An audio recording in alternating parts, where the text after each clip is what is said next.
날마다 쓰는 나의 신앙일기 TV 데일리 큐티 나무향기입니다. 오늘은 여호수아 9장 3절부터 10절을 묵상하겠습니다.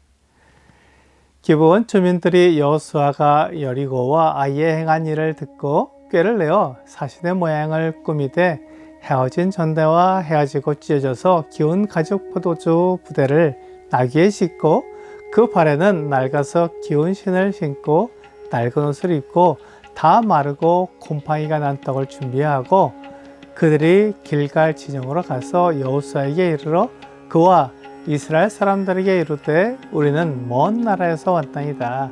이제 우리와 조약을 맺읍시다 하니 이스라엘 사람들이 히윗 사람에게 이르되 너희가 우리 가운데 거주하는 듯하니 우리가 어떻게 너희와 조약을 맺을 수 있으랴 하나 그들이 여호수아에게 이르되 우리는 당신의 종들이니이다 하며 여호수아가 그들에게 묻되 너희는 누구며 어디서 왔느냐 하니 그들이 여호수아에게 대답하되 종들은 당신의 하나님 여호와의 이름으로 말미암아 심히 먼 나라에서 왔사오니 이는 우리가 그의 소문과 그가 애굽에서 행하신 모든 일을 들으며 또 그가 유단 동쪽에 있는 아모리 사람의 두 왕들 곧 헤스본 왕 시온과 아스타롯에 있는 바산 왕 옥에게 행하신 모든 일을 들었음이니이다. 기브온 사람들은 이스라엘이 그들을 점령하면 죽임을 당할 수밖에 없다는 것을 알고 있었습니다. 그들은 어떻게든 살기 위해 이를 꾸미기로 했습니다. 그들은 이스라엘 사람들이 율법에 약하다는 것을 알고 율법 속에서 그들이 살 수 있는 방법이 무엇인지 알아보았습니다. 신명기 20장 15절은 내가 내게서 멀리 떠난 성읍들 곧 이 민족들에게 속하지 아니한 성읍들에게는 이같이 행하려니와 라고 말씀하고 있습니다. 하나님은 이스라엘 백성들에게 먼 곳에 사는 민족들과는 화친 조약을 맺을 수 있다고 말씀하셨습니다. 기브온 사람들이 이스라엘과 화친의 조약을 맺으려면 먼 나라에서 온 사람들이 되어야 했습니다. 그래서 그들은 이렇게 꾸미기로 했습니다. 헤어진 전대와 헤어지고 찢어져서 기운 가죽 포도주 부대를 나귀에 싣고 낡아서 기운 신을 신고 낡은 옷을 입고 마르고 곰팡이가 난 떡을 가짐으로 마치 먼 나라에서 온 것처럼 꾸몄습니다. 이것이 들키면 그들은 모두 죽을 것입니다. 하지만 그들이 가만히 있어도 죽임을 당할 것이고 그들이 변장한 것이 드러나도 죽을 것이기에 그런 모험을 하기로 한 것입니다. 기브온 사람들은 생명을 유지하기 위해 이러한 무리한 수를 쓰게 되었습니다. 그들이 이렇게 변장하고 길갈로 가서 여호수아에게 갔습니다.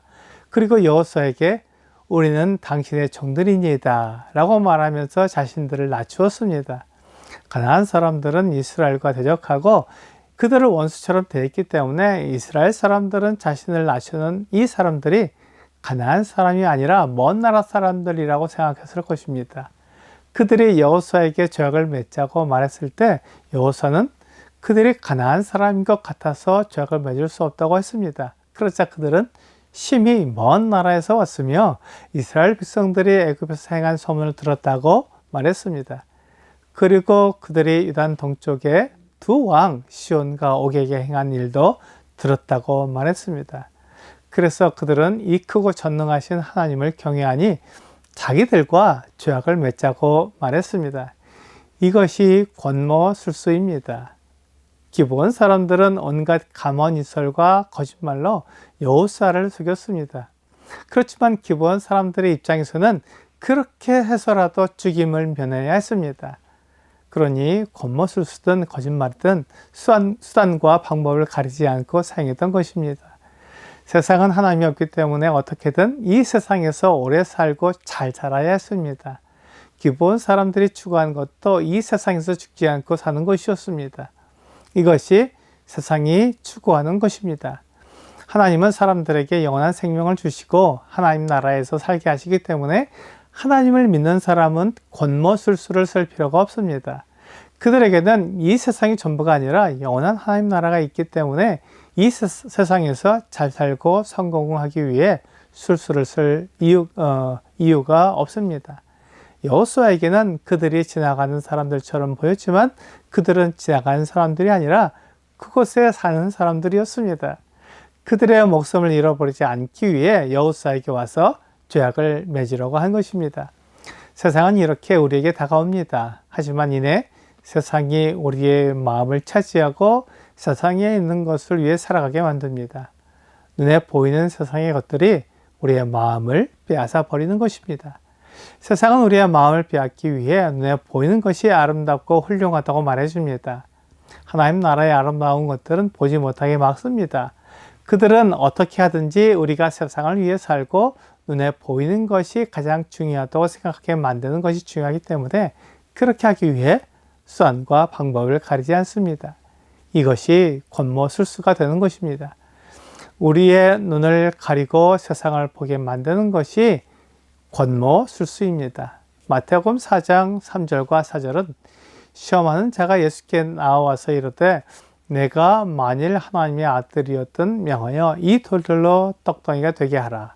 예수께서 대답하여 이르시되 기록되었으되 사람이 떡으로만 살 것이 아니요 하나님의 입으로부터 나오는 모든 말씀으로 살 것이라 하였느니라 하시니 라고 말씀하고 있습니다. 시험하는 자가 예수님을 유혹하는 것은 육신의 정욕과 안목의 정욕과 이생의 자랑이었습니다. 예수님은 40일을 금식하셨기 때문에 줄이셨습니다. 그때 돌들을 명하여 떡덩이가 되게 하라고 유혹했습니다. 하지만 예수님은 그 시험하는 자에게 사람이 떡으로만 살 것이 아니라 하나님의 입으로부터 나오는 모든 말씀으로 살 것이라고 대답해 주셨습니다. 그 후에 나오는 모든 유혹도 이 세상의 것들의 눈을 고정하게 만드는 유혹이었습니다. 예수님은 영원한 하나님 나라를 보고 아시는 분이기 때문에 이 세상의 것에 마음을 빼앗길 이유가 없었습니다. 세상의 것들은 영원한 것과 비교하면 아무 가치가 없습니다. 오늘의 적용 질문을 보겠습니다. 잘못된 방법을 사용하여 목적을 달성하려는 마음이 들 때가 있나요? 그러나 조금 늦게 가더라도 하나님의 뜻을 이루기 위해서는 어떻게 해야 할까요? 이 세상이 전부라는 생각을 가지면 이 세상에서 성공하고 목적을 이루기 위해 수단과 방법을 가리지 않을 수 있습니다. 하지만 이 세상이 전부가 아니라 영원한 하나님 나라가 있고 영원한 것이 더 가치 있다는 것을 알면 이 세상의 것에 마음을 빼앗기지 않게 될 것입니다. 오늘 권모술수로 이 세상에서 성공하려는 것을 버리고 영원한 하나님 나라를 소망하는 여러분과 제가 되기를 주 예수님의 이름으로 기도합니다.